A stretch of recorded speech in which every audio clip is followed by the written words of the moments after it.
C'est de plus en plus inquiétant. L'angoisse, l'amertume, le dégoût, l'incertitude, la désolation, la peur, le tout se mélange pour décrire la situation dans laquelle se trouvent de nombreux habitants de la capitale. Ces derniers jours, l'insécurité a pris une nouvelle ampleur. De paisibles citoyens jusqu'aux institutions privées, personne n'est à l'abri désormais. Il y a 3 jours environ, un employé de la société du Rhum Barbancourt a fait les frais de la violence des groupes armés. Cette situation est dénoncée par la présidente de l'entreprise Delphine Gardère, qui souligne avoir alerté les autorités étatiques de la dégradation du climat sécuritaire dans la zone à travers plusieurs notes rendues publiques. La couronne, séjournée et comme il faut, sont dans le même bateau.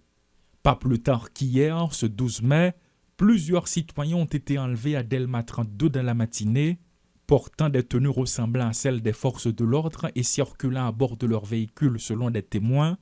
Des individus ont ouvert le feu, diverses personnes ont été atteintes par balles, dont des écoliers surpris par des tirs alors qu'ils se trouvaient non loin du lieu de l'attaque.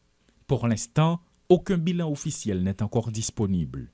Toujours à Delma, l'un des plus grands centres hospitaliers de la commune a fermé ses portes. Le 10 mars dernier, le propriétaire de cet hôpital a été enlevé.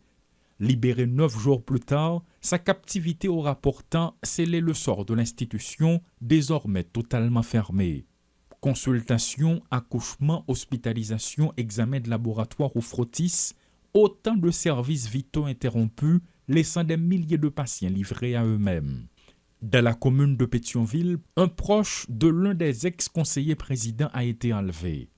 Ces enlèvements viennent une nouvelle fois illustrer la détérioration alarmante du climat sécuritaire dans la région métropolitaine de Port-au-Prince, où les actes de kidnapping, les attaques armées et les affrontements entre groupes criminels se poursuivent. Dans l'intervalle, un conseil des ministres à l'extraordinaire s'est tenu au salon diplomatique ce 12 mai, lors du retour du Premier ministre Alex Didier Fils-Aimé d'Europe. Des instructions claires et des dispositions concrètes ont été arrêtées afin de renforcer immédiatement les capacités opérationnelles des forces de l'ordre et de garantir une riposte coordonnée, énergique et durable envers toutes les formes de criminalité, souligne un communiqué de la primature.